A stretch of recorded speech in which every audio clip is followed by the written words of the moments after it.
Hey Journeyers, it's Irene from Bay Wellness Coaching, and today I'm going to be having a little chat with my friend Deanne.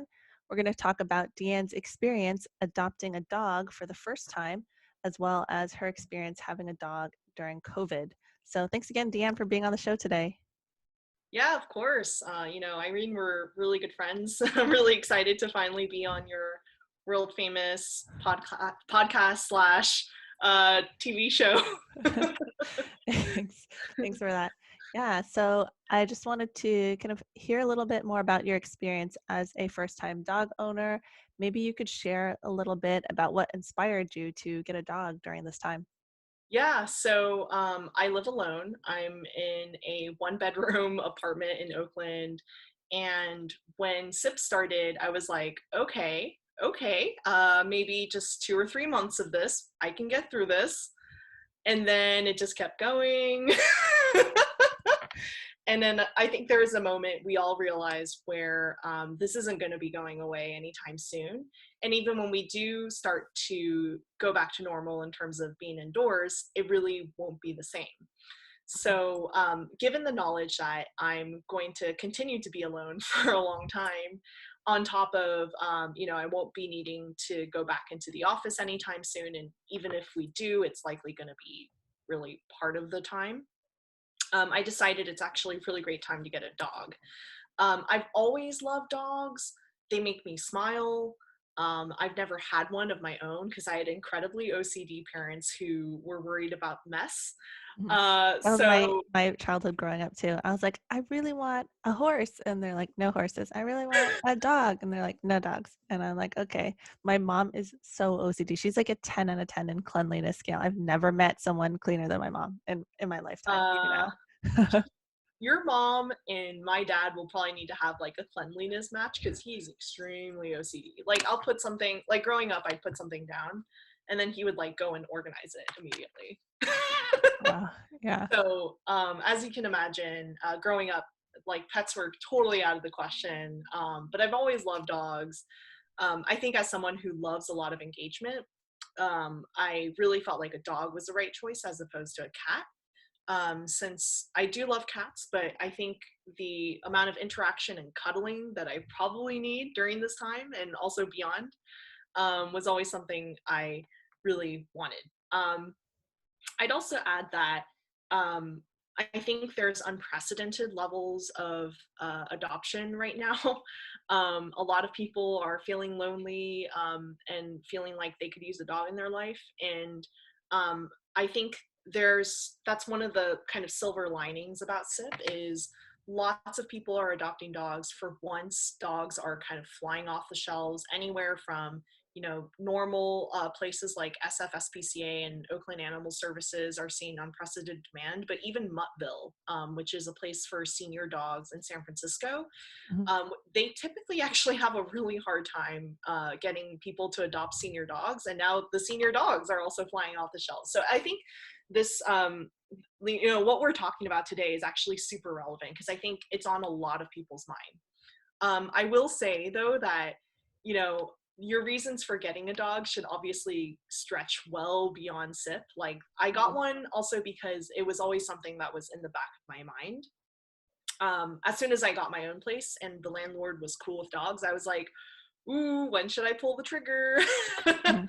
So, and the reason why I didn't adopt a dog immediately into SIP is because I also wanted to reflect and think about, do I really have space for something I really need to take care of, kind of like a baby, for the next 10 years, because dogs live, depending on the kind of dog, 10 to 15 years. Mhm. So you really have to be ready to make that commitment because you don't want to contribute to the problem of adding more dogs that it back into the shelter. So that's one of my fears is like after let's say 1 or 2 years down the line, are people going to be returning dogs back to the shelter because their lives are changing? So you don't want to be part of that problem.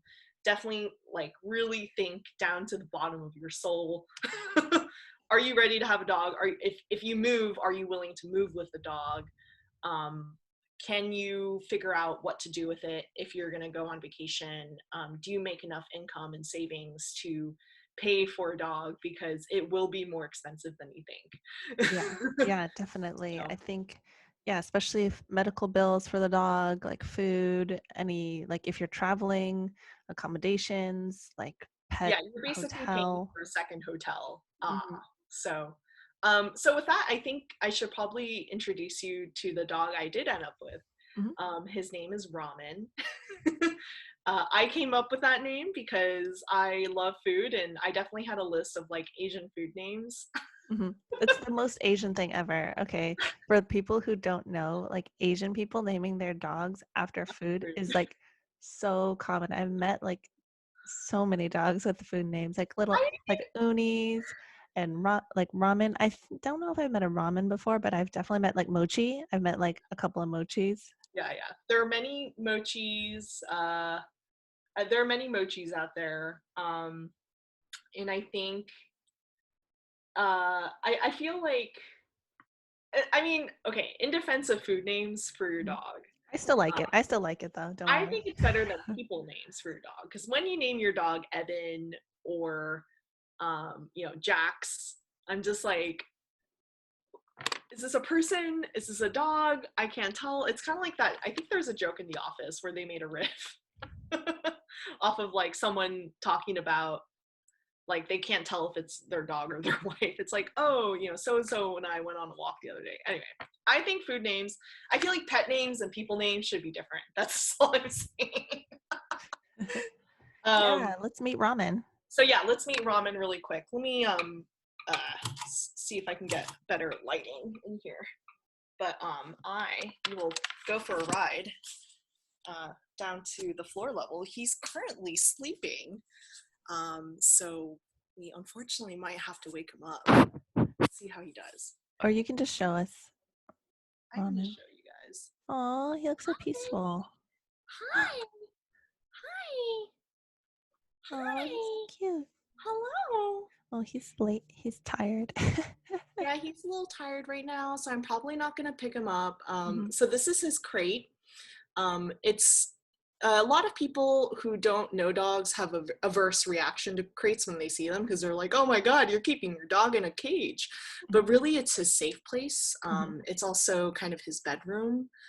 He knows if he goes in here, he's going to have a good time. Mhm. So it's a great way for him to relax and nap. Like right now, see, he's already sleeping. You can Mhm. see his eyes are closed. Um, I love you so much. You're so cute. Oh. And he's next to his favorite little purple elephant toy, which my friend gave me. So yeah, so he is probably a Westie mix. We aren't really sure. He actually originated from Fresno Shelter, Mhm. um, where I think he ended up there because his owner got arrested. So typically when you go to a shelter, they don't have any history on file for the dog. Mhm. And that's simply because a lot of dogs they just kind of find on the street. Mhm. But for this guy, he actually does he does kind of have a history since his owner got arrested. And when you get arrested, they will put your animals in the shelter and you have 2 weeks to have someone, friend or family, come and pick them up. And no one ever picked up this dog or the second dog that was in the house. So unfortunately, they were all put up for adoption. So he spent about 2 weeks, maybe longer, at Fresno Shelter. And then he was transferred over to the San Francisco SPCA down in the Mission neighborhood. Mhm. And then he was there for 4 nights before I met him. And I can share some photos with you, Irene, of when I met him, because luckily my friend Helen was there during that time to kind of to document when I met Ramen and when I decided to adopt him, and he was looking pretty scraggly. So I can share photos, but right now I think he definitely really likes his new home. But yeah, he likes to nap a lot. All right, with that, I'm gonna move back up. I was thinking about picking him up and showing you, but I just want to let him nap. Yeah, yeah. He looks like he's relaxing, so no need to wake him up. I know, Um, right? you mentioned a little bit about how the dogs are kind of flying off the shelves right now. How was your experience with adoption and the paperwork and kind of maybe the preparation that you had to do beforehand? So for all those out there who are looking to adopt a dog, be prepared because it is so competitive right now. It was always competitive before SIP, and now it's like ultra competitive. Mm. So I will say, even before SIP, um, any dog that's small, because many of us live in cities, any dog that is cute.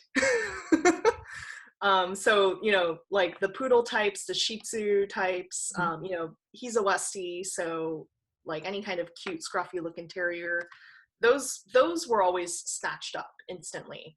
And now more than ever, that is very true.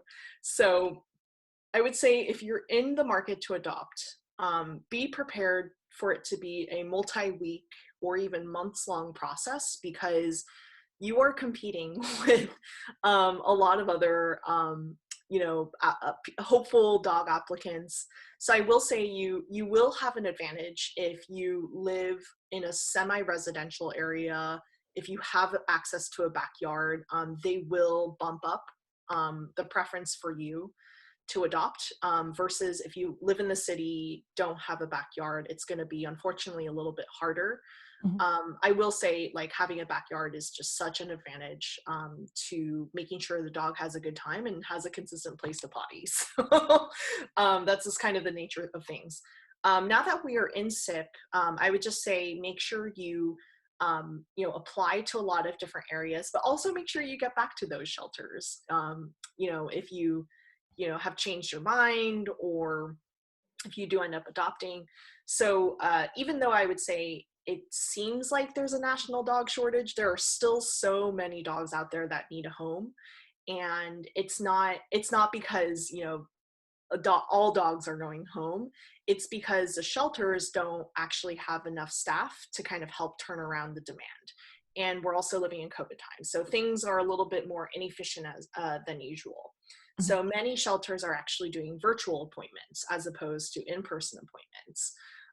SF SPCA, where I got Ramen, would kind of put a photo up and then some information about the dog, and then you fill out an application form online, and then they'll give you a call.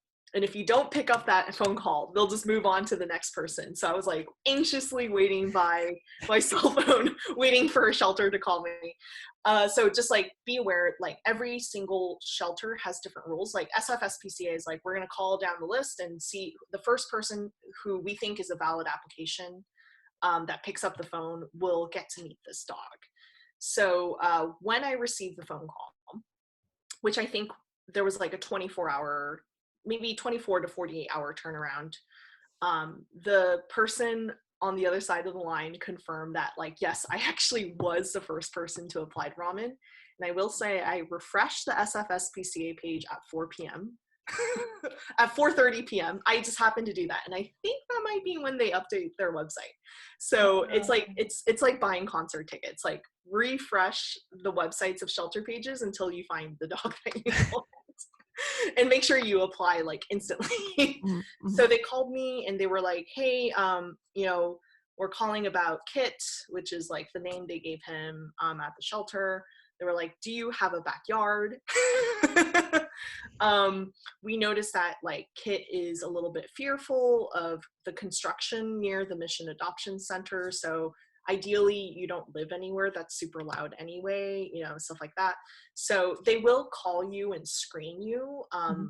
based on your viability, and then they basically expect you to come and meet the dog either the day of or the next day. You don't get any kind of leeway. So Mhm. this is what I mean by, like, when you're applying for these things, you need to be ready to pull the trigger. Mhm. And at the same time, like, also like refresh the website and make sure you apply. Did you end up going So, to see Ramen on that same day or the next day so or something like that? I so when it rains it pours, kind of like job applications, I actually was already seeing a dog, I think that day or something like that. So I had to schedule it for the next day at the end of the day, which I felt bad about. Um, but uh, The first dog I met at East Bay SPCA, so that's another shelter in Oakland, was great as well. It's just that when I met Ramen, he was so people friendly. Like the first thing he did, I mean, I also had chicken. That's the other tip. If you when you go meet and greet dogs, make sure you bring treats, because that way, a lot of the dogs are extremely distressed when they're at the shelter. They don't know where they are. There's all these weird noises coming from all different parts of the shelter. Like they can hear dogs barking and can't see it. So that actually incites a lot of anxiety in the dog. Basically, shelters are dog jail. Like it is not a good experience for the dog. They really need to get out of there as soon as possible. So when they meet you, they're not going to act like themselves. Like they're going to be fearful. They're maybe going to be a little withdrawn. Um, they won't be as engaging as they normally would. So it's very important that you have treats on you, to kind of try to get the dog interested in you and hopefully kind of coax a little bit more interaction out of them than you normally would. And that way they can start to begin to engage with you. Like the first dog I met at the East Bay SPCA took about 20 minutes to warm up. Like he needed time to like go hang out, check out the fence, go check out the other parts of the yard before he felt comfortable approaching me. And do they tell you that tip of like bringing food, and do they like look at the They don't. food you're bringing to make sure like the food is totally okay and safe for the dog to eat? So it depends on the shelter. East Mhm. Bay SPCA is a little bit more flexible. They're like, yeah, whatever. And then SF SPCA, which I will say is, I think, a pretty good institution. They were like, what did you bring? Mhm. Making Does it sure it's not not. have sodium in it? Mhm. So I brought some of the most high value dog items, which is I poached chicken. So I just took chicken breast, didn't put any salt in it, steamed it in my Instant Pot and just like shredded it up. That's actually the best kind of high value dog treat you can provide. I I mean, also that's brought like a this. treat for a human. Like a human could sprinkle that on their salad and be like, "This is delicious." Yeah, totally. With dogs, there's actually a total food scale. Like biscuits are probably at the lowest end because it's like kind of cool and nice, but not ultimately not that interesting. And then like meat items like hot dogs might be a little bit higher up in the food chain, and then highest is like chicken and steak. so so yeah, I had chicken ready. And then when I had met the dog at SFSPCA, I just kind of like tried to give him chicken whenever he approached me or like looked at me, because that's also how you want to establish reward system with the dog. He's like, you don't want them to think they get treats just for doing nothing. Like when you give a dog a treat, you're actually communicating with them like what is desired behavior. So anytime he looked at me, I would like give him some chicken, and then before you knew it, he was just like crawling into my lap. And he did this weird thing where he actually like stood on my lap, like all four legs. I was like, what are you doing? And he kept doing the thing. That's the other tip that I actually learned from East Bay SPCA is pet the dog and then stop after 5 seconds. If they ask for more pets, that's a really good sign and you should keep petting them. But if they don't ask for more pets, you should definitely stop there. Because a lot of dogs are very distressed. You kind of want to respect their boundaries, Mhm. and also teach them that they have boundaries, and if they want pets, they should ask for it. Mhm. Otherwise, you're reinforcing that you can do whatever you want to them. It's going to make the dog increasingly fearful. And when you push them down that fearful scale, they're going to be more willing to bark or bite at you later Mhm. on. So that's the other tip. So first tip, bring treats. Second tip, pet the dog and then stop petting them to give them an opportunity to show you whether or not they wanted it. Mhm. So Cool. Wow. And everything worked out. How many days between when you found ramen on the website to like actually bringing ramen home? uh, like a day and a half. Oh, so after you saw ramen the next day, you were able to bring him home that No, day? no. At SF SPCA, again, it depends on the shelter. I think East Bay SPCA gave me some time to think about it. But SF SPCA was like, you are bringing this dog home at the end of your appointment. Like, Oh. Mm. or you're leaving them here and we will show them to someone else. So this is what I mean by like the stakes are very high right now. Like I think even before the expectation is like you meet the dog, you take it home because they really want you to just like be sure and take them home because they don't hold dogs. They don't want the dog to miss out on an opportunity to meet their family. Mhm. So when you meet the dog, you have to be ready to take them home that day. So I Mhm. would recommend, I think just to go down our 3 tips again: bring treats, pet the dog, and then stop petting the dog and see what happens.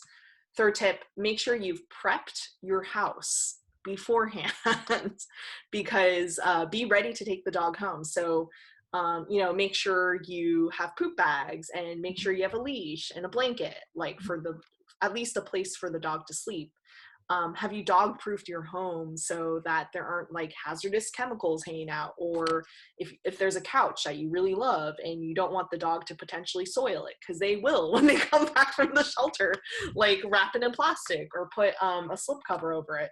So really you have to have done a lot of prep work Mhm. um, going up to adoption, but quite frankly, after you take the dog home, that's when the real work begins. Oh, so just logistically speaking, when you brought the dog home, like, did you bring like a leash there, or like, how do you bring the dog back? So SF SPCA is super nice. So they actually gave me a goodie bag. They gave me a free leash. They had wet wipes for me in a bag. They had some food. They had some free giveaways, basically. Mhm. Not all shelters will do that. I think most of them will give you a leash and a collar. Mhm. I will say, if you are a single parent, such as myself, make sure you bring a friend with you Mhm. because the dog, especially if they're fearful and they don't know what's happening because they think you're kidnapping them from the shelter, they really should not have free reign to your car. So I had my friend Helen hold the dog in her lap, just kind of comfort him while I was driving because you really shouldn't drive and have the dog in your lap at the same time. Mhm. And I will say, as much prep work as I did before getting a dog, because as you can imagine, like I already had a lot of equipment, but nothing, truly nothing, as someone who's a first time pet owner, could prepare me for just how intense it is when the dog comes home. Because uh, shelter animals are extremely distressed and even potentially shut down. And when they enter your home for the first time, they literally have no idea what's going Mhm. on. Mhm. Like some stray dogs may not have been in a home for a long time. Um, if you're adopting straight from a shelter or if you're fostering, you're likely going to get a dog who just like does not know what a home is. Obviously my dog has been in a home before, but even then he was just so distressed from having changed environments. He went from Fresno shelter to SF SPCA to my home within a week. Mhm. So So did they move him from the Fresno shelter to the SF SPCA because there's more demand in SF? I believe so. I do know for a fact that SF SPCA will go to different shelters and transfer dogs to their facility. I think because of the whole, like, there's more demand in SF. Mhm. Mhm. That makes sense. Yeah. Um, but yeah, believe me that I thought I had everything prepared. Like I had watched all these videos from the trainer Zach George to like tell you how to deal with a dog and how to train them, and do positive reinforcement. I read all the pamphlets that all the shelters gave me. I had prepared, leash, wet wipes, poop bags, blankets, food bowl. Like I thought I was ready. Brought the dog home, put him behind a baby gate that I had set up because I was hoping to keep him in the kitchen because they do recommend that the dog not have free reign to your house when they first come home because that's very overwhelming. So I was planning on leaving him in the kitchen. So I take Ramen, who, by the way, is like ratty, kind of dirty from the shelter. He also has stress diarrhea because he was like so upset from being in the shelter. I put him behind the baby gate. I turned around and he started crying. And by crying, I really mean shrieking. So he was just so freaked out. And that's one of the things I do want to warn people about, is when you adopt for the first time. And I think even if you're a veteran, like, it really is so hard the first few days, because the dog is adjusting. They have all this adrenaline in their body that they just need to burn out. That I actually truly regretted my decision to take my dog home the first few days, because he was so difficult. Like, he kept crying every time I turned my back on him. And that's something the shelter actually tells you to do, is like, make sure you establish alone time immediately, because the dog cannot think that they're gonna, be with you all the time. So as soon as you take them home, put them in a room or put them somewhere else, and make sure you disappear even for like 5 seconds. So I did that, and he would just keep crying, crying, crying, and I would come back and he would stop. And then I would leave again. He would cry, cry, cry. I would turn around and he would cry, cry, cry. Like, it's really intense. And as someone who, again, isn't experienced with pets, I honestly took the crying personally. I felt like a terrible pet owner. I felt like I wasn't doing the right thing. And in all honesty, like, he would react that way anywhere, like even in an experienced foster parent's home. So just be prepared for your dog to be very upset, and understand that it's not about you. It's because they have a lot of adrenaline in their bodies that they need to burn out. They literally don't know where they are. You just need to be patient. You do need to reinforce boundaries, but be patient with them. Don't force them to do much. Like, if they aren't eating, don't make them eat. They'll eat when they're hungry. If they poo or pee all over your place, it doesn't mean that they're not house trained. Like, Ramen would not stop diarrheaing in my house. And for the first few days, I was like, is he not house trained? Like, I thought he lived in a house. But it turns out he had the runs. So he kind of couldn't help himself. And quite honestly, there were probably moments where he was trying to tell me that he needed to go outside for a pee or a poo. And I didn't understand him, because he was like looking at me and crying, and I like wasn't sure. Like, I think that was a signal for, I need to go outside because I'm about to take a big dump. But I didn't understand him. So there will be like a really steep growth curve as you get to know your dog and the two of you learn to communicate with each other. And also as your dog understands that this is a place of love, affection, and hugs, and they're not going to understand that up front. So they may be fearful.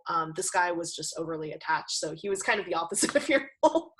But it just takes time. So first 2 days I would say is really rough. Things got better after I gave him a bath, because I wasn't willing to hug him because he was kind of covered in poo until I gave him a bath. So the shelter will tell you not to give your dog a bath for the first 2 weeks. Do not listen to that.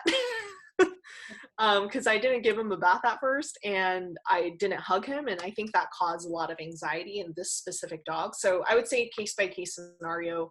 If your dog is asking for pets and hugs and affection, and you don't want to give it to him because he's dirty, just give him a bath. Mm. And did you have to prepare your bathroom for giving him a bath? Do you have like a tub? Like, was it hard giving him a bath for the first time?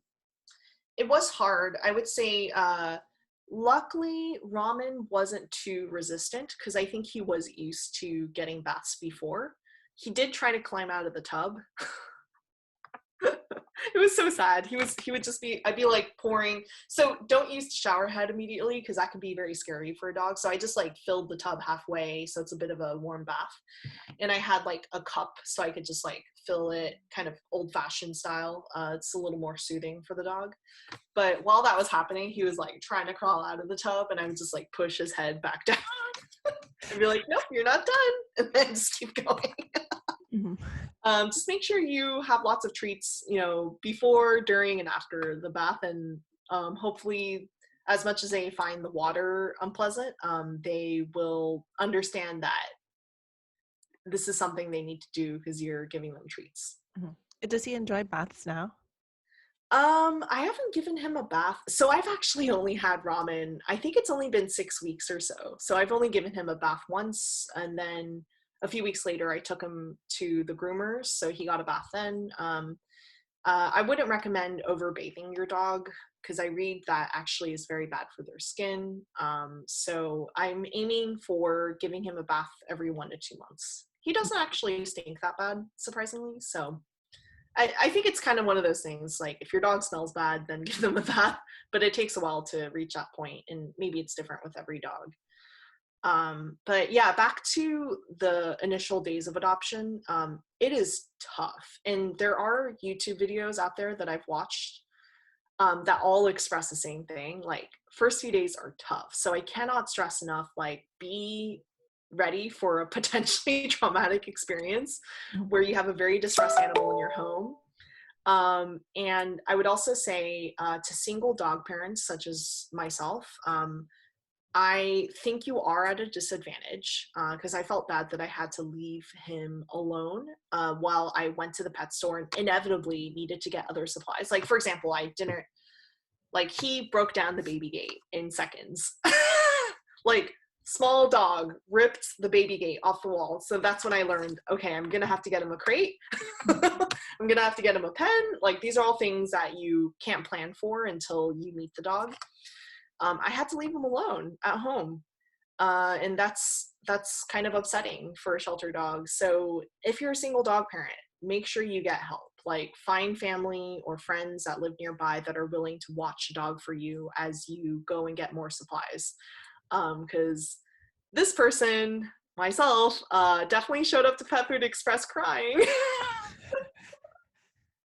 I'm I was sorry to so hear stressed that. out. I never had felt so out of my element. I showed up to Pet Food Express with tears in my eyes and was like, "Can you help me find a crate?" And I think they see this all the time, so they were like, they were so nice. That's good to hear that, Yeah, you could get, feedback from at least the pet store people, or they might be able to give you like a recommendation for an item and things like that. totally. They're so nice. I mean, pet store, especially places like Pet Food Express. I think I don't know about Petco because it's like a bigger chain, but smaller chains are all about the animals. So they really understand. They even gave me free treats Oh, because they were nice. like you really need you really need this. But yeah, I was having a nervous breakdown. But that's just like how I reacted personally. I think my personality type is I am kind of a perfectionist and I over prepare for things. So when something goes not the way I want it to, I'm totally caught off guard and don't know how to react. But I will say, yeah, with dog adopting, it will be so hard. The first, 3 days will be very, very difficult. It's totally okay if you don't feel like you love the dog yet, or if the dog hasn't taken a liking to you because you're just getting to know each other. Um, and it's okay if you feel regret for adopting the dog. I felt like even through the first 2 weeks, I was like, I might have to take him back to the shelter. Like, he's so attached, he's so needy, he cries all the time. Um, but it does get better. And I think around the 3 week mark, I was like, I'm definitely keeping this dog. He is the best. I love him. And now I can't imagine life without him. Like, like over the, I think, yeah, it's been about 6 weeks now. And like, I can guarantee that he is my best friend. He makes me smile and laugh several times a day just because dogs are endless sources of entertainment because they do stupid things. Mhm. He's a great source of physical comfort. He makes me get up and go outside every day to go on walks. And most importantly, he takes my mind off of kind of the shit show that is our country right now. So, I'll read the news, or it's like, things like RBG passing away, very, very sad, but it doesn't keep me up at night anymore because I have someone I need to take care of at home, and that Mhm. helps keep me present. So honestly, like, I'm really moved and I'm like kind of tearing up just like thinking about it right now. Just like how much a dog really changes your life. And yeah, they're just the best. I'm sorry. Oh, no, it's okay. It's okay. Yeah. I mean, it sounds like it was a really good experience for you.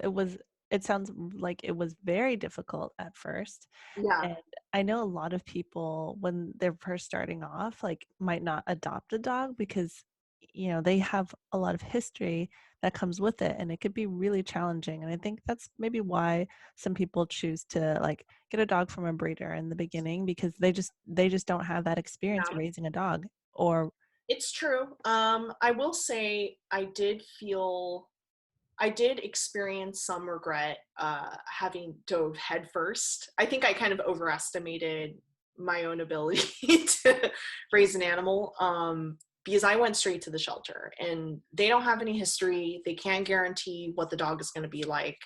It really is a hit or miss experience. I think I kind of lucked out because even though, you know, Ramen was a handful, like just crying all the time, super needy, wouldn't eat his food, for the first couple of weeks. He's starting to adjust more and he's a lot more relaxed now. So it's one of those things where the dog will learn. So even if a dog from the shelter will be very difficult up front, they will adapt to you because that's how dogs are selectively bred. Is they will take cues from you. If you're relaxed with them, they'll be relaxed. If you love them, they'll love you. Um, so there's many ways in which they will adjust. That said, there are some dogs, and I do think this happens where they will be really difficult, and there's just no way of knowing. If that's the case, I think it is okay to take them back to the shelter. I did make a few panicked calls to SF SPCA when Ramen was extremely distressed. And they did pick up the phone like, oh, we get this all the time. Like, I think they have a support hotline because they know how difficult their dogs are. And the last thing they want to do is make you keep a dog that you don't want. Or worse yet, if you turn the dog out into the streets. Mhm. So they kept saying, like, you know what, like, if it doesn't work out, bring the dog back. Don't worry about it. And in fact, it's better if you do it sooner rather than later so the dog doesn't bond with you. Mhm. Um, because like that way the dog has a chance to like bond with someone else and Mhm. it's less heartbreaking for them. So if you do want to return a dog, try to do it sooner rather than later, like make up your mind fast.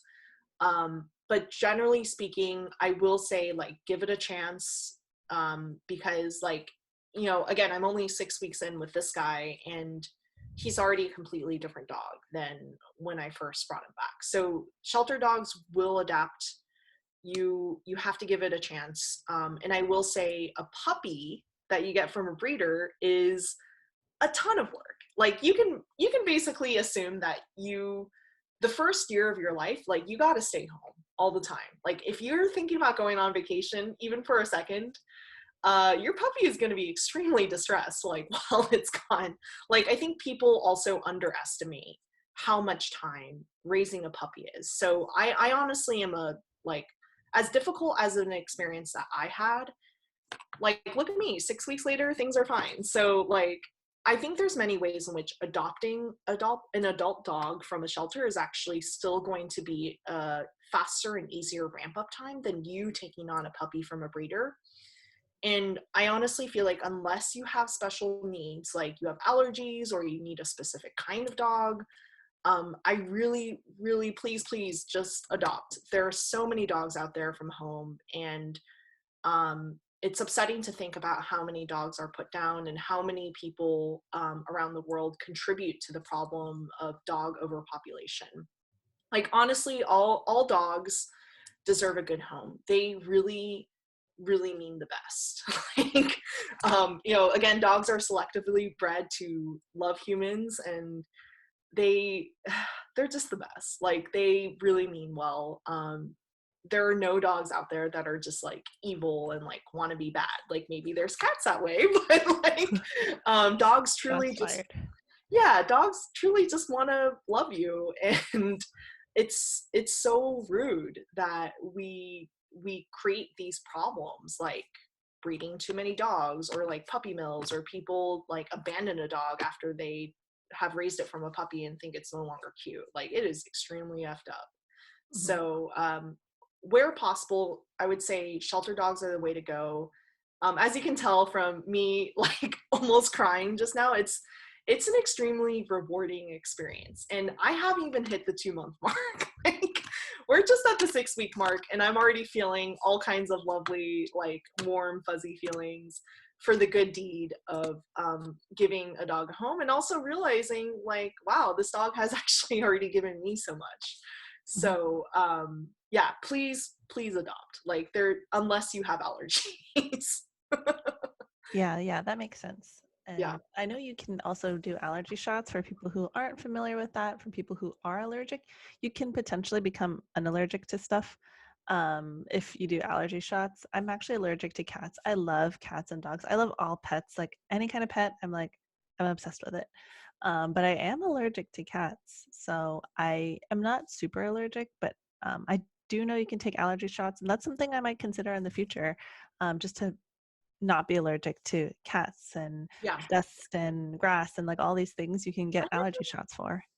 I feel like I know plenty of people who are at least mildly allergic to their pets. Luckily, I'm in the minority of people who aren't allergic to animals, so thank God. But like, yeah, I will say, the people I know who have pets that they're allergic to, the way they manage that is get an air purifier, take Mhm, Zyrtec, mhm.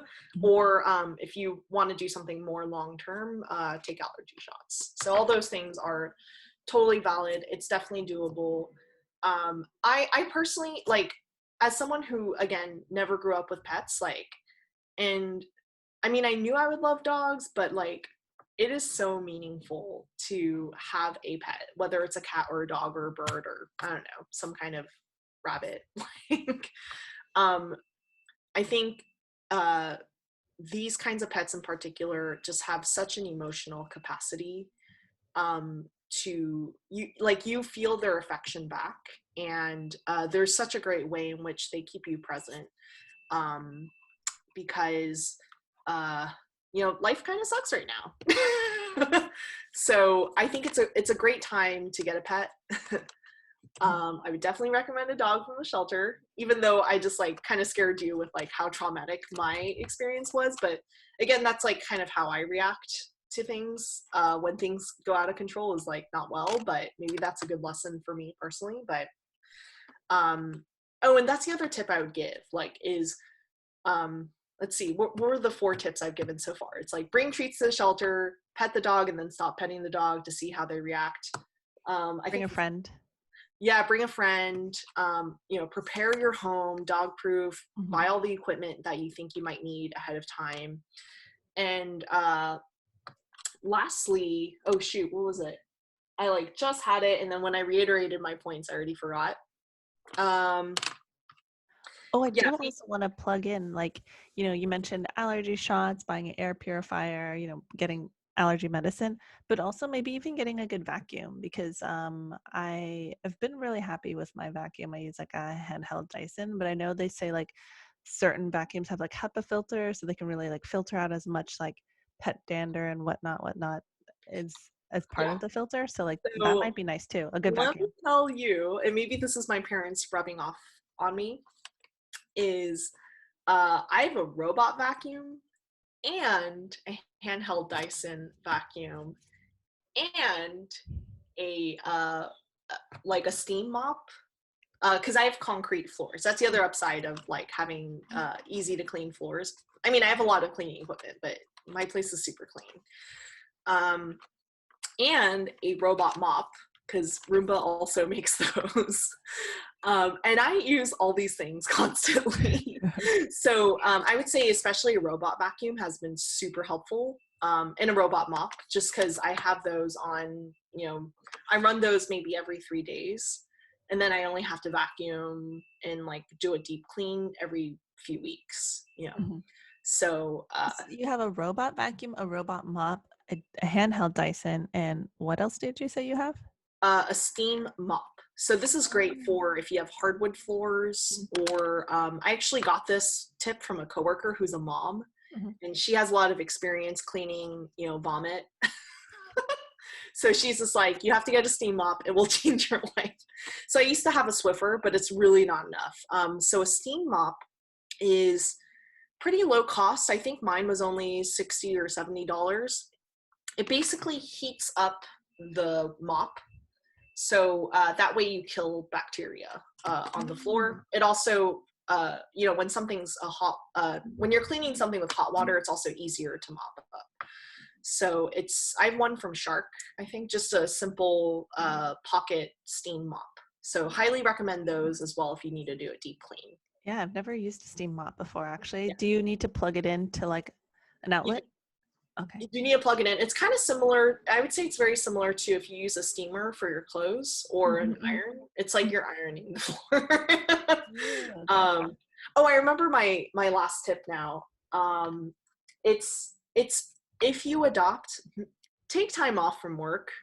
I think that was actually what mostly contributed to my stress was I did not take time off of work and I still had meetings throughout the day. And I had slept 3 hours because Ramen was pooing all night Mm-hmm. and crying. And I felt so bad. I had to tell my boss, like, I'm so sorry. Like, I just got a dog. Like, I really need to take the day off. And like, the amount of stress I had totally could have been avoided if I had just, said, I'm taking 3 PTO days. So, like, please, and maybe you don't need it, but like, the likelihood of you needing it, especially if you had a puppy or adopt a shelter dog, like, you need to take time off of work, at least 3 days, I would say. It will make your life a hell of a lot easier. Because guess what? Like, your dog will take cues from you. So if you're stressed out, it's going to be stressed out. So really, really ideal if you can remove as many stressors as possible from your life during those very, very anxious days while you're still adjusting to the dog. Yeah, that makes total sense. Like anything that's going to be a really stressful life event, I agree. I think taking time off, if you have paid time off days saved up, is definitely worth it. Like whether it's like recovering from a surgery or something really dramatic going on at home or adopting a dog, anything that's like a major, like potentially very stressful life incident, I'm all about, telling Yeah. people like maybe canceling some plans ahead of time and saying like, it's going to be a really stressful time for me. Maybe let's resync like 2 weeks later, or maybe we can just chat on the phone instead. I don't know. Yeah. And I will say, like, I think the reason why I didn't do it is because I was like, oh, I'm just getting a dog. It's not like I need maternity leave because I have a baby or anything. Like wrong thought, because honestly, like, you should take it like a sick day. Like, anytime, just to like be a sounding board off of what you just said, but like, anytime something is going to be stressful, your workplace, if it's a healthy workplace, they will understand that it will help you move through it faster and you will come back a happier employee. So I felt so bad when I was taking days off because I was just like, oh my gosh, like, I feel really irresponsible, and it's just for a dog, it's not even for a child. But I think my boss understood that I'm making a life decision that is ultimately going to make me a happier and more productive employee. Mhm. And I will say, I feel like my productivity levels have actually been up, even since pre having a dog, during SIP times, because I'm happier. That's So awesome. yeah, it's 100% worth it. If your manager is a good manager, they will understand that you will come back a better employee. So Mhm. Yeah, awesome. Well, thank you for sharing your experience. Like, I guess rounding it off, like, what do you think people should prepare, or at least monetarily, do you think that there's like certain fees and costs that people might or might not consider when yeah, getting a dog? Not just like the application fee, but like some other additional things that come up? yes, be prepared to. The application for shelters tends to be low. SF SPCA was around 175. That's a drop in the bucket compared to the lifetime costs of owning a dog, and certainly more than the hundreds or even thousands people shell out for some kind of fancy breed or puppy. Mhm. Mhm. Um, I will say you will spend more than you think, because the upfront cost of all the equipment in the bed and all the equipment, the bed, the things that you don't know you will need, like lots of toys, or for me it was like, oh, I had to buy a playpen and a crate, and those things aren't cheap either. So there's a lot of upfront costs But also the vet bills are going to be a lot. So definitely recommend getting health insurance for your dog. But know that the pet insurance will not cover typical things like wellness exams and vaccines, but it will cover like accidents or sicknesses. Um, so get pet insurance, and that costs me around 36 a month right now. And then my first vet bill was projected to be $876. That was a lot of sticker shock. And that's mainly because this particular dog, he's middle-aged because he's 4.5. But he had a lot of plaque on his teeth. And the vet was recommending that he needs to be put under the gum line cleaning, kind of like how we do deep cleaning for dental treatment. Same thing with dogs, but as you can imagine, with dogs is a little bit more complex because they have to put them under. So there are pre-dental exams that go with that. Like they need to make sure all his organs are functioning properly. So they were recommending like an electric cardio test thing and a full blood work panel. And luckily with vets, they usually will tell you what they recommend, and then you can decide what you want to defer. So I deferred all the blood work and the electrocardio tests for later because I really felt like I wasn't ready to pay for dental costs, which will be anywhere between 500 to potentially thousands, depending on the work that needs to be done. So I walked out of the vet paying around 500 the first time I left because we needed to do a Giardia stool test to see like why his poo was runny, and I wanted to give him a lot of follow-up vaccines. So I gave him, like, while the shelter will cover the core vaccines, they won't cover a lot of things that really daycares recommend you get. So flea and tick treatments, which you have to do every couple months, heartworm, test, as well as heartworm treatments.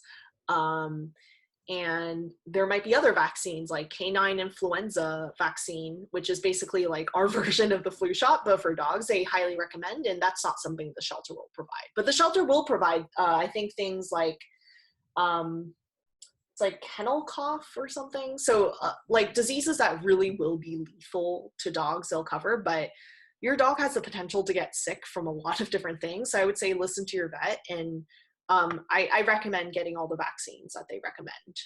And I definitely did not think I would walk out of the vet with $500 poorer.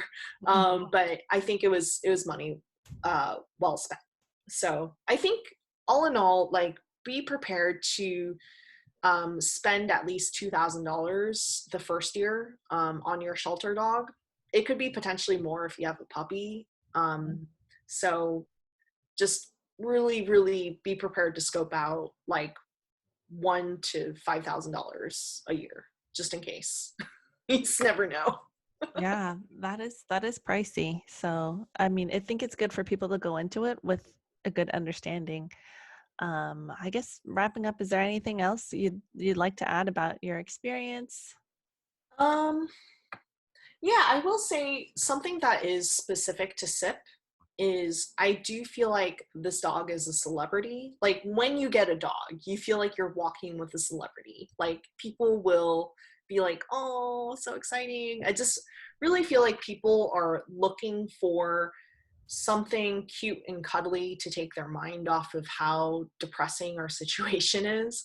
So one of the nice things about getting a dog that I did not expect was how many friends and family members suddenly want to visit me, because people, there's something to talk about.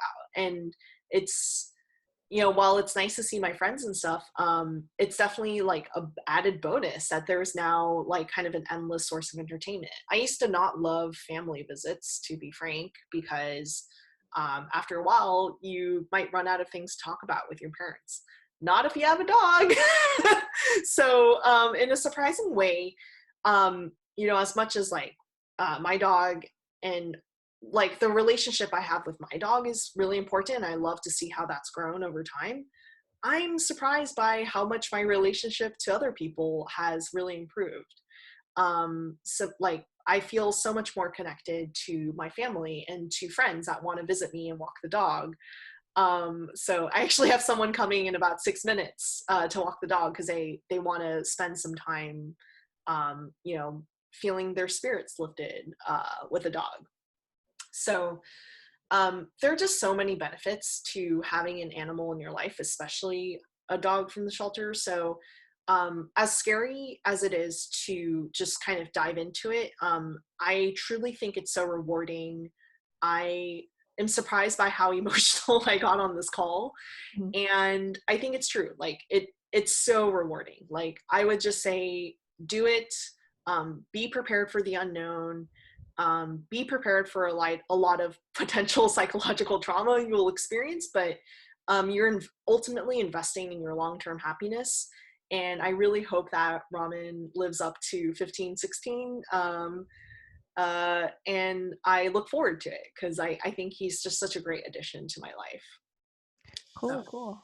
Awesome. Well, thanks again for being on the show, sharing your honest experiences with adopting a dog, and that it wasn't always perfect in the beginning, but things are doing well. yeah. And Ramen's doing well, making friends, getting more confident. So that's awesome. Well, thanks again, Deanne, for being on the show today. If people want to find out more about Ramen, where can they go to find Ramen?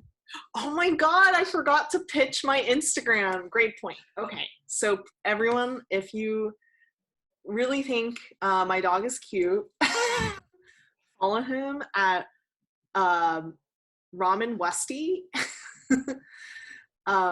There's no space in between. So that's RAMENWESTIE. Maybe Irene, you should put a little Mhm. graphic Oh yeah, I'll put it or in a the little YouTube description and leave a animation. comment Yeah, with the link. So then yeah, people yeah. can find He, Ramen he Westy. needs more followers. Yeah, well, thank you. Thanks again for being on the show. Check out Ramen's Instagram. And that's all. So we'll sign off as always. Deep breath in together. Deep breath out. Have a good rest of your day, everyone. Take care. Bye. Hey everyone, I'm super excited to bring Deanne back for our recap. It's been 4 months since she adopted Ramen, and we're going to ask her and see how everything's been going so far. So thanks, Deanne, for coming on. How have the past 4 months been? They've been really good, and it's amazing to see how much Ramen has changed, and also how much my own conception of him has changed over, I guess, like it might have been 2 months since we last talked. I can't recall. Um, but since then, I feel like the biggest change is how much training pays off, I would say. Because he used to be really out of control on our walks, like tugging everywhere, smelling everything, just starting, stopping, starting, stopping. And now we're definitely at a much more relaxed gait where he'll actually stay a little closer by my side. And things that used to be very, very distracting for him, like squirrels and dogs and weirdly toddlers, although I heard many, many dogs do not like toddlers. Mhm. He's still very distracted by other dogs and squirrels, but I've now gotten him to the point where if he sees a toddler on the street, he knows to look at me first. Mhm.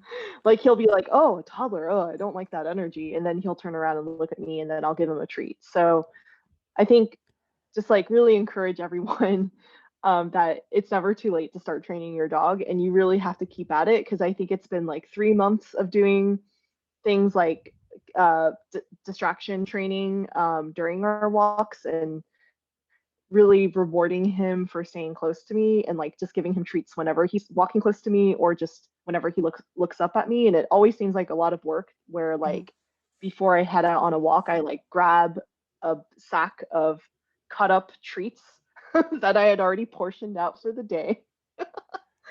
And so I just like always, whenever I take him out on a walk, I always have like a treat bag on me. So I'm ready to reward him. And it seems like a lot, but it's actually been such a great tool Mhm. to kind of help my dog improve and for us to get along with each other better. I think from a medical side, there's been a lot happening. I think Ramen got very, very sick about 2 months ago. He's always had soft stool. He still has an inflamed intestine, and we don't know why. I hear this is very common for shelter dogs, is like they kind of come with medical history and you just kind of have to find out. So thank God I have Healthy Paws pet insurance is what I use, but really it's good if you get any kind of pet insurance. But he did have to go to the ER like about 2 months ago, right after Thanksgiving, and it was really scary because he was showing like bloody gastric distress, basically blood coming out of him both ends. Oh my Really gosh. scary. That is so Yeah, scary. so yeah, it started out with him having recurring diarrhea and then it like escalated. So I think with a lot of pet stuff, you have to be ready, especially for digestion stuff, you have to be ready for there to be like no answer for what the source is. Because I've run almost every blood test and fecal test, and we've even done an ultrasound, and there's still no answers. And we're like 3 antibiotics in. Mhm. So I've talked to so many other dog parents who have had shelter dogs that have similar digestion issues. And sometimes it's food allergies, and you have to slowly eliminate stuff to figure things out. And that's what we're in the process of right now. Other times you may need to put your dog on steroids. Like there's just so many things. I think one thing that I didn't anticipate being such a daily stressor is like how his health is doing. It's like when your dog is sick, it's like when your child is sick Mhm. and you're just like, what's wrong, buddy? Like, I wish I could figure this out. And they can't really communicate with you. So you're always just like watching them and looking out for signals of like discomfort and stuff. But overall, like he's a very happy dog. He's definitely adjusting well. And even when I brought him back home to my parents haven't seen him in over a month and a half. They noted some personality changes as well. Like he seems a lot more chill and a lot more relaxed. Mhm. At the same time, he also seems to be a lot more vocal for when he wants attention. So he's definitely becoming more confident, and more aspects of his personality are coming out as he settles in and understands that like he has a secure home place here, and he doesn't need to worry about being abandoned again. So um, I think since we're only 4.5 months in, like there's more and more things kind of coming out about him that are like really cute. Oh, nice. Well, have there been any like specific instances? Oh, actually, one thing I did want to bring up is you mentioned that you found out that Ramen is actually not a Westie. Do you want to share a little bit more about Oh yeah, how that came about? I can I can definitely share that. So I think I adopted him. He was billed as a terrier mix or a West Highland Terrier mix. And these are like really popular, like $1,000 to $2,000 breeder dogs. Mhm. So I did question why a Westie would even end up at a shelter, although they do sometimes because there's all kinds of irresponsible owners out there. But I always thought he was a terrier because he loves chasing things. He's a little hyper sometimes, like needs a lot of interaction and engagement, and all of these are like very terrier things to do. But then when I did the DNA test and I paid top dollar for the best DNA test the market can offer, which is an Embark DNA test, like I did a bunch of research on Reddit and other places. The difference between all the different DNA tests and Embark tends to be the most expensive one, but a lot of people tend to be the most satisfied with them. And I think they show the most granular breakdown of breeds. And I found out that he's actually like 32% Bichon Frise, which is like basically a Paris Hilton type dog. Mhm. Um, Another good percentage of him is a toy poodle. And then he has like a good chunk of him is also Chihuahua and Pomeranian. So he's basically all of the small, cute, fluffy lap dogs mixed into one. Um, and then I think very, very tiny percentages of him are Cocker Spaniel and Golden Retriever, weirdly. So he's just a super mutt of a bunch of different things. And there's absolutely no terrier in him that the test picked up, which is incredibly surprising given how he looks. Mhm.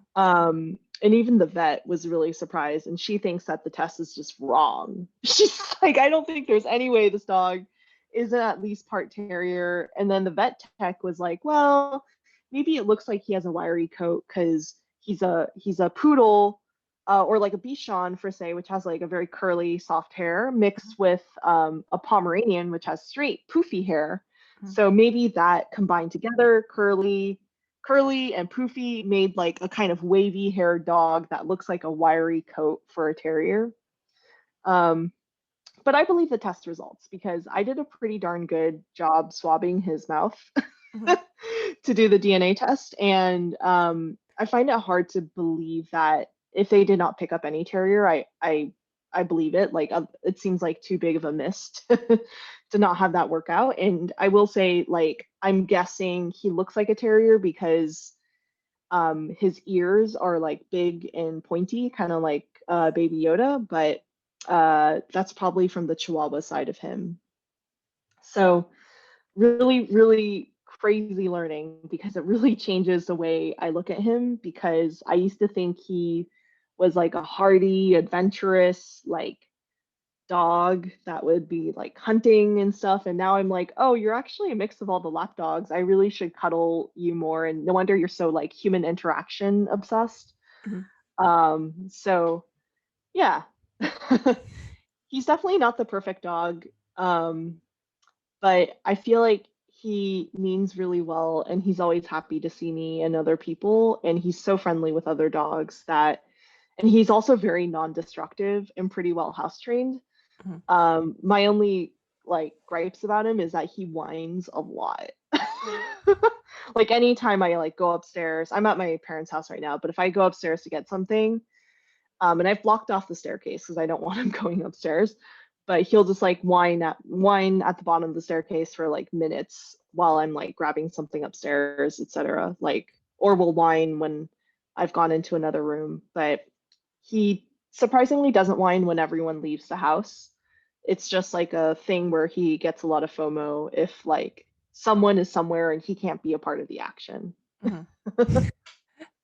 Wow. So besides this DNA test, was there any other products or like foods or anything that you felt like was really a game changer during your kind of first time dog parenting experience? Yeah, so I think I'm part of a Facebook group called Canine Enrichment, and that one has a lot of different ideas for how you could keep your dog occupied. Mhm. I definitely think my dog whines a lot because I still need to figure out how to crack the case on how to tire him out. He definitely needs some enriching, which means like putting puzzle toys in front of your dog or getting them to hunt and find things, basically using their senses so they actually get some stimulation throughout the day. So they're not just like waiting for you to pet them all day or for you to play fetch with them. You're actually like actively exercising their mind as well as their nose and all that stuff.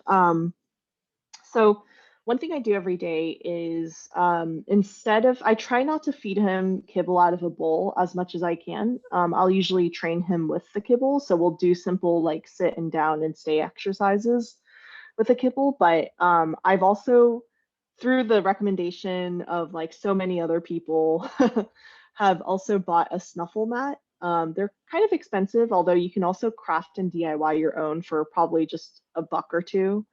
But it resembles like a piece of lawn, except it's made of fabric. And each fabric strand is like, I don't know, 3 inches long. It's like quite big. And then you hide all the kibble or the treats inside of this like fake lawn.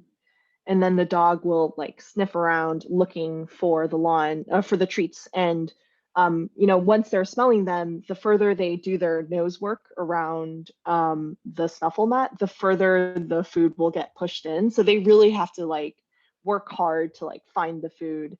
Mhm. Um, and then I also got a topple, which is from a company called Westpaw. I think they're an American company somewhere in the Midwest. But a topple is basically like a bowl. You can actually buy two pieces, a small one and a big one, to make a giant like treat dispenser. But Mhm. I just bought the small one because I'm cheap. But this one is very, very popular amongst canine enrichment folks because it's like a bowl that is round at the bottom. So, and there's prongs inside. So it's really great for wet food, or if you want to do like pureed, like veggies or whatnot, and kind of layer different foods, and then freeze it. So that way your dog will spend a good 30 minutes or so just licking it. And it takes time for them to like figure out how to get the food out of this wobbly bowl. Mhm. Since Ramen's on a very strict diet of kibble, unfortunately, I can't do anything super exciting right now except for the specific prescription kibble that he's on, and he has prescription treats as well. It's a little extra. But I look forward to the day where I can also be one of those really aggressive dog moms that I see on Facebook that do all kinds of like crazy, like food stuff with the topple. But yeah, the topple's a good one too, because as they try to lick or eat food out of the bowl, it wobbles. Mhm. So that one's good. And then yesterday I actually started using a treat dispenser toy. There's so many different brands for this, but it's like a ball that has like a hole on one side of it. And there's different layers and levels that you can add inside of the ball, depending Mhm. on how hard you want to make it. And then you put food inside, and the dog has to like kind of nose the ball around the house to like knock it around and figure out how they can get the treats to fall out of the ball and whatnot. So, um, Yeah.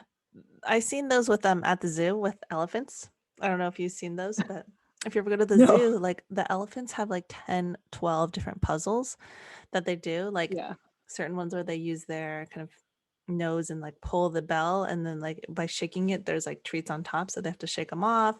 There's somewhere they have to like sniff around like a little like, I don't know, like a tub, so they can sniff around and like reach them, so that to keep them engaged too, because the elephants are kind of just like in a zoo that's limited space and stuff like that, so they try to do other things to keep them engaged and keep them thinking. So that's pretty cool. I mean, it sounds like a similar concept to like, because I guess many years ago they might be like foraging or hunting for their own food, and it's good to like give them the ability to continue to do that and work on their reflexes and exactly. coordination. Yeah, they definitely need the foraging and sniffing stimulation, because they're fundamentally different from us as well. So, really good to really make sure they're using those senses. I'm lucky that again that I have a pretty non-destructive dogs, but I know I see a lot of owners online that say how much they have to invest in these toys and these puzzles, and it's because their dogs will chew on something because they're bored. Mhm. So it's really interesting. Yeah. What have been some of the highlights? You mentioned some of the challenges of, you know, just the food and having to be specific about things, or, potential whining. Like, what are some of the highlights that have happened since you got Ramen? Yeah, I think like all the improvements I see in training are really cool. Like I see him settling down a lot more on his bed, which is great. So, to see him actually know where his place is, because I think when I first got him, he used to be a Velcro dog and follow me everywhere. And he still is like that to a certain extent, but more and more he will get bored of following me around and know that he has a place to go, which is his bed or his crate. Um, and then I think, of course, a lot of the reward is just, I think he's starting to trust me more. So I've been able to put him in a canine sports sack backpack, which is a kind of backpack where the dog's arms are kind of like on your shoulders and they're kind of in a begging position, but they're in a backpack on your back. Ooh, nice. Um, but he now trusts me to the point where I can actually put him in that backpack single, like by myself. It's typically billed as a two-person job, and I'm like, no, I've been able to figure it out, but it wasn't easy because the first time I put him in it, he screamed Oh gosh. because it's really weird for dogs because it's like restraining, right? Because they can't use their legs, so they're just like, what are you doing? But now whenever he sees the bag, he gets excited because he knows I'm about to feed him a bunch of kibble. Once he gets into the bag. So Mhm. it's victories like that where at first something seems really hard because he has a negative reaction, and sometimes we might even still have setbacks. Like the other day I was like combing him, and I guess I had like flipped him onto his belt, like upside down. He's on his back, and I'm like combing his belly, and he ended up like squealing slash crying, screaming, acted fearfully basically because I touched something sensitive, and I felt so bad. So it's one of those things where it's like a constant journey to figure out what your dog is and isn't comfortable with. But it's very rewarding to see them gain comfort and trust around you. So yeah, I think another minor victory was I gave him a bath like 2 weeks ago, and it only took like 20, 30 minutes as opposed to before it would like take forever. So I think again, a lot of it is like how much your dog gains in trusting you so that you are able to take care of them properly Mhm. is really helpful. Mm, nice. Wow. Well, do you have any other last parting words? It seems like things are going well. He's learning new things. You're trusting each other more. I guess any other things you might share for people who are adopting a dog as a first-time pet owner, adopting a shelter dog Yeah. specifically. Yeah. Yeah, I mean, I think there's a lot of people out there like I mean, I think everyone's reaction to dog adoption is really different. I think I'm in the category of people who tend to control things and really be perfectionist about what they do. So I would just say a dog is a great teacher in helping you understand that things are not always in your control, and that's okay. And you really need to focus on the improvements rather than everything be perfect up front. So I feel like since getting Ramen, like he's such a good reminder for me every day to instead of like raising my voice or being angry, like to take a step back and be like, this is okay. He just doesn't get it. And that's okay. So it really is such a critical lesson in patience for folks like myself. I could easily see it be the other way around.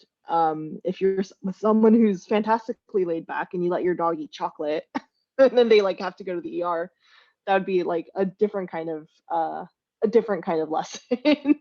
So I think, yeah, again, I think people have different reactions to it, but from someone who's rather detail oriented, it's been such a good lesson in just staying patient, being consistent, and not expecting immediate results, but it's more about the long term, and it's also about the relationship as well.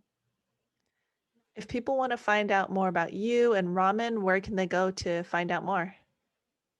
You can check things out on Instagram. Ramen's Instagram handle is Ramen_snuggles because he's a very snuggly dog. Nice. Awesome. Well, thanks again for sharing your experience here. Um, well, signing off as always, we'll take a deep breath in together. Deep breath out. Have a good rest of your day, everyone. Take care.